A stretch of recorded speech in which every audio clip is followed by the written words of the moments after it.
আসসালামু আলাইকুম প্রিয় দর্শক, কেমন আছেন? আশা করি সবাই ভালো আছেন।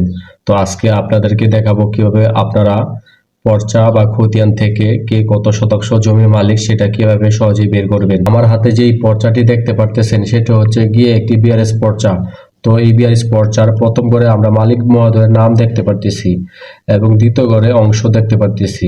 তো আমরা যদি মালিক শাহজাহানের অংশটা বের করতে চাই তাহলে আমাদেরকে এই খতিয়ানের মোট শতাংশটা বের করে নিতে হবে।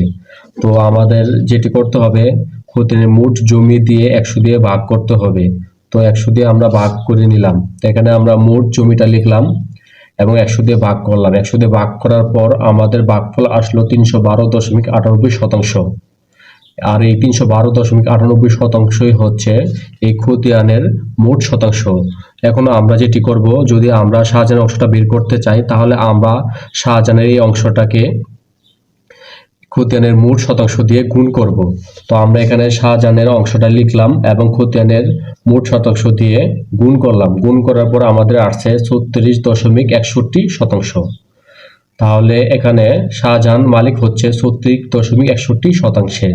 তো এইভাবে যদি আমরা এখানে নাজমা বেগমটা বের করতে চাই তাহলে আমরা নাজমা বেগমের অংশটা লিখব এবং মোট শতাংশ দিয়ে গুণ করব। তো মোট শতাংশ 312.98 দিয়ে গুণ করার পর ফলাফল আসছে 18.15%। তাহলে নাজমা বেগম হচ্ছে 18.15%-এর মালিক। এভাবে আমরা প্রত্যেক মালিকের অংশটা বের করতে পারবো। যদি ভিডিওটি না বুঝে থাকেন অবশ্যই কমেন্টস করে জানাবেন।